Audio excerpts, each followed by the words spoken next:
I'm on the 5th floor of the stairway at Building 5. We have a room up here.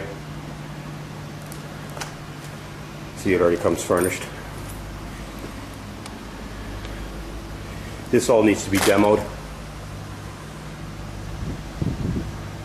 This right here is the top of the elevator shaft. Access to the roof.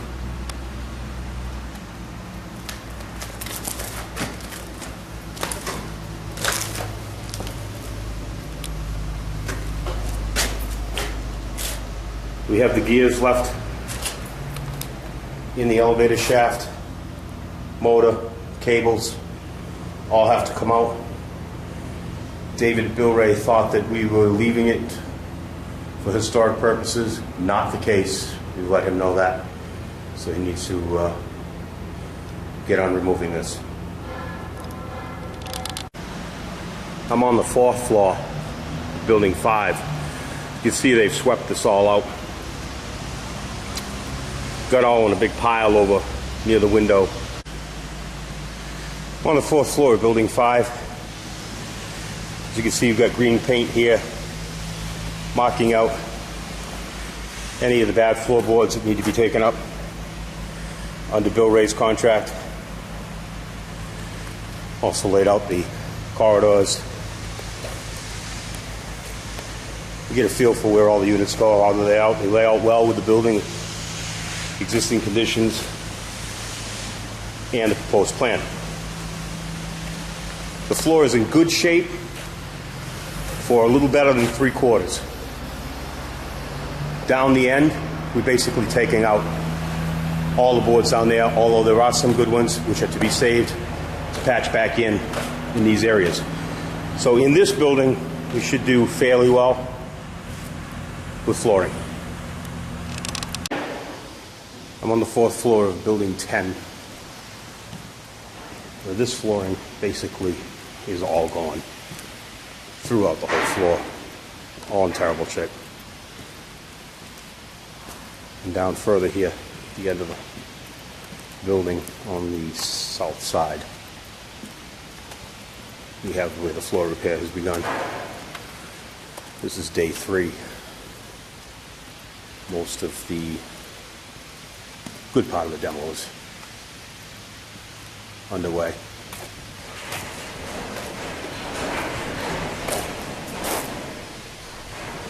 Once this is done, you can get that area up there which has not been sandblasted. On the 3rd floor of Building 5, we've got all the sandblasting done in corridors. They're working down the other end. Building 8 and 10.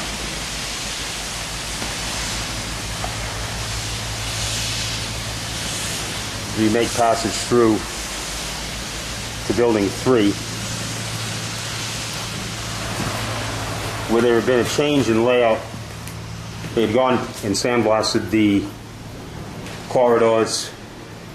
The new plan showed a different layout. On the other side, it's actually probably a little too dark in here. On the opposite side of the wall, but they came back, took care of all that. Now, once the 3rd floor is done, we'll be vacuuming out all of the used sand. Down the end where you see the light coming in, that's a stairway that heads down. There's an elevator there that needs to be taken out. On the 2nd floor, Building 5, we've got the asbestos out, cut the pipe. You can see some big heavy pieces of big knuckle down there that needs to be removed. Most of the other pipe has been taken out. All the asbestos has been taken out of the 2nd floor, the bagged asbestos. Right now they're completing cutting pipe, or have completed cutting pipe on 8 and 10. They're getting ready they should be finished sandblasting on the 3rd floor.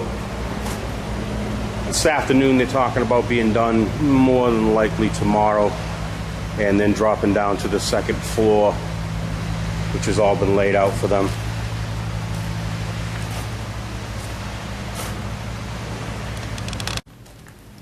I'm in the second floor of building 10. You can see all the pipe has been removed.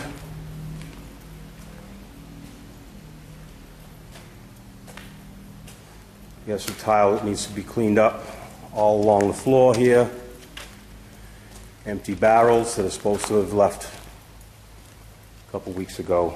I'm told that they will be pumped out and removed from the site on Tuesday. Questionable area right now is the bridge that connects building 10 and goes across Eagle Street. Bill Ray is claiming that this is not in their contract. We have quite a bit of pipe and asbestos needed to be removed, as well as windows. This will access the stairway that goes down into the parking lot near where the water meter pit is. I did hear back from Mike at Providence Water. He will be emailing me a form and the information, and we are going to be approved to put a small structure over that pit and a new water meter and backflow preventer in that pit. Just have to show them a drawing of what our intention is as far as what type of backflow preventer we're going to use, what our little building is going to be, how we're going to heat it, keep it from freezing. So we have a little bit of work to do on that, but we should be able to turn that around well, and that will give Bill Ray and everybody else temporary water on the site. Here, still in building 10 on the second floor, this is an area that's called out on the plan as a masonry shaft that on the plan shows that it goes to the fourth floor, which is our intention of where we're going to install one of the elevators. There are floors in this, so it's not technically a shaft. So it should be a little bit of rework, and it does not go to the fourth floor. So not the end of the world, but we just have to look at that a little bit. Also have to look at this area over here to my left of the shaft. It calls for this to come out. We have a stairway that goes down.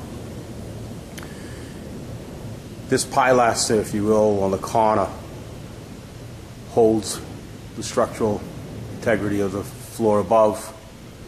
So we're going to have to involve some structural engineering just in this area. More than likely we'll be able to blow out that wall on as I walk around the corner here to get that stairway in, maybe leave that pilaster. But it does have some structural integrity, so we do have to have that looked at. Also, speaking of structural design, on the first floor of building 9, where we have the garage, calls for a row of columns to be removed, which is basically a traffic line. You can't see, I'm on the second floor, so you won't be able to see it. But so we have to look at that. We have to have that structurally engineered as well. It does carry a beam through here. You can see on the second floor of building 9, a little dark, but there's quite a bit of pipe and asbestos up here that needs to be removed. A bit of height in here. They're going to have to bring in some tall lifts. But there's a lot of work.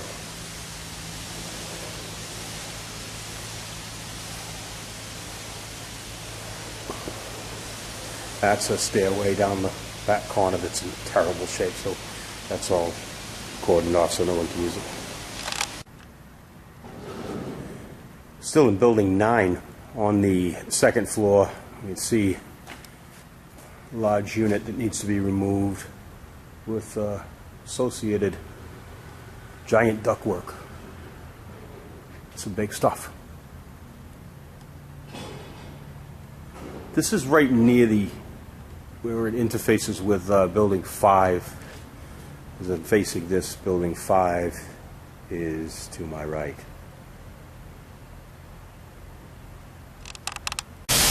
I'm in building 8 on the second floor. This masonry structure calls for removal. However, because the corridor runs right along this wall, we should be able to have no trouble just instead of removing it, cutting an opening in here for the corridor. It's right across the way from the electric room on the other floors, as well as this floor, but it also gives access to the second floor of building 9. which that opening is already there. So we should be able to make that work without having to take down this whole masonry structure. So we'll be sandblasting this and then making the masonry adjustments that need to be done. Still on the second floor. This is where we connect from building 5 to building 8. This is the old elevator shaft here.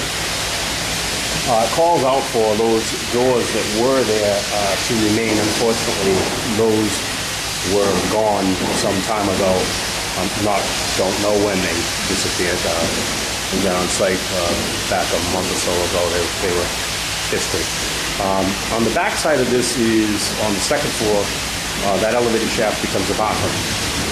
Down on the first floor becomes an entrance. That's how that's utilized. On the first floor, that shaft goes all the way to the basement. We do not know what that condition is down there.